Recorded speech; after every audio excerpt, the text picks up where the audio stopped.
Hello நண்பர்களே, நான் தான் உங்கள் வேலைக்காரன். என்னோடய சேனலுக்கு புதுசாக இருந்தீங்கன்னா சப்ஸ்கிரைப் பண்ணுங்கள், பக்கத்தில் இருக்க பெல் ஐக்கானை கிளிக் பண்ணுங்கள். உங்களுக்கு உடனுக்குடனே நோட்டிஃபிகேஷன்ஸ் வரும்.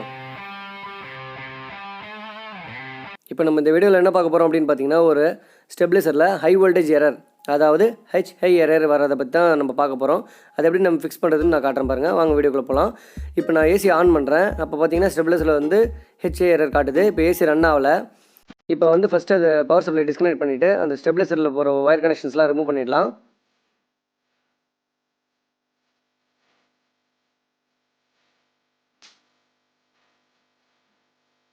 இப்போ ஒயர் ரிமூவ் பண்ணி எடுத்துருவோம்.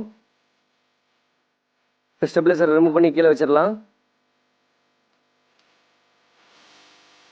இப்போ அதோட பாடி ஓப்பன் பண்ணுறதுக்கு எல்லா ஸ்க்ரூஸையும் ஓப்பன் பண்ணிடலாம். இப்போ அதை படுக்க வச்சிடலாம். அப்போ தான் கொஞ்சம் ஈஸியாக இருக்கும் ஓப்பன் பண்ணுறதுக்கு. இப்போ டாப் ஓப்பன் பண்ணிடலாம். ஓப்பன் பண்ணால் பார்த்தீங்கன்னா உள்ளே இப்படி தான் இருக்கும்.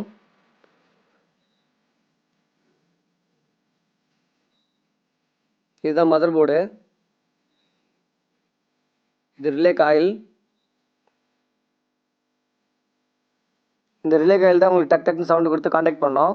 இது வந்து டிரான்ஸ்ஃபார்மரு பூஸ்ட் பண்ணுறதுக்கு. இது வந்து டிஸ்பிளே.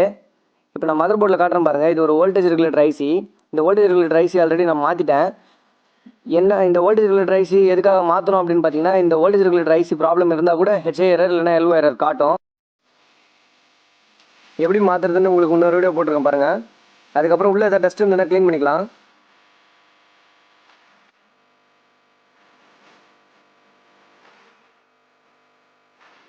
அதுக்கப்புறம் உள்ள மதர் போர்டில் அப்படி பார்த்தீங்கன்னா ஒரு ப்ரீசெட் ஒன்று இருக்கும். ப்ரீசெட்டுன்றது ஒன்றும் இல்லை, ஒரு வேரியபிள் ரெசிஸ்டரு. இந்த ரெசிஸ்டர் எதுக்காக யூஸ் பண்ணுறாங்க அப்படின்னு பார்த்தீங்கன்னா, ஒரு வேல்யூ நம்ம வந்து ரெகுலேட்டர் ஐசிக்கு வந்து ஃபிக்ஸ் பண்ணுறதுக்கு, லோ வோல்டேஜோ இல்லை ஹை வோல்டேஜோ இதை நம்ம வந்து மேனுவலாக வந்துட்டு நம்ம அட்ஜஸ்ட் பண்ணியும் பண்ணலாம்.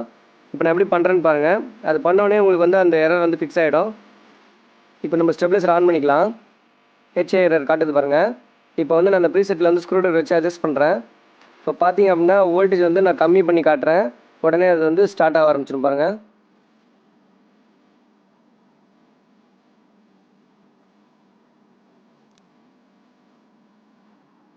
ஸ்டார்ட் ஆகிடுச்சு.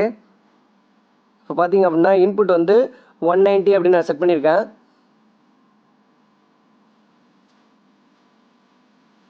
இப்போ அவுட்புட் ப்ரெஸ் பண்ணி காட்டுறேன் பாருங்கள். பார்த்தீங்கன்னா 238 வருது. கரெக்டு தான். ஏன் ஹெச்ஐ எரர் காட்டுச்சு அப்படின்னு பார்த்தீங்கன்னா, அதோட இன்புட் வோல்டேஜே ரொம்ப ஹையாக இருக்குது அப்படின்னு சொல்லி அது வந்து எடுத்துச்சு. ஆனால் பார்த்தீங்க அப்படின்னா நான் மீட்டர் செக் பண்ணும்போது என்னோட இன்புட் வோல்டேஜ் வந்து 190 to 189 தான் வந்துச்சு. அதனால் நான் வந்து அதே ரேஞ்சில் ஃபிக்ஸ் பண்ணிட்டேன். இப்போ கரெக்டாக ஸ்டெபிலைசர் ஒர்க் ஆகுது. இப்போ வோல்டேஜ் வந்து கரெக்டாக தான் காட்டுது. இப்போ அவுட்புட் பார்த்துக்கலாம். டெஸ்ட் வச்சு காட்டுறேன் பாருங்கள்.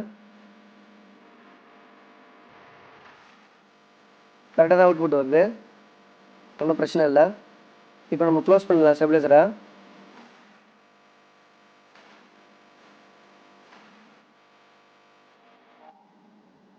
எல்லா ஸ்க்ரூஸும் போட்டுடலாம்.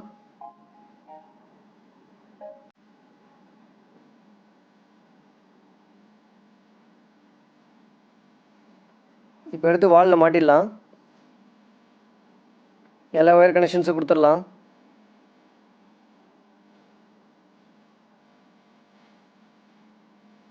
இப்போ ஆன் பண்ணி பார்ப்போம். டிலே ஸ்டார்ட் ஆகிடுச்சு. இப்போ ஓகே, அவுட்புட் வந்துடுச்சு. ஏசியும் ஸ்டார்ட் ஆகிடுச்சு.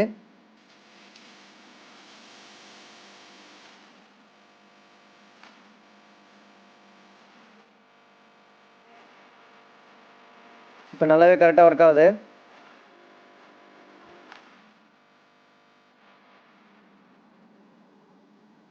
ஓகே நண்பர்களே, என்னோடய வீடியோ பார்த்ததுக்கு ரொம்ப நன்றி.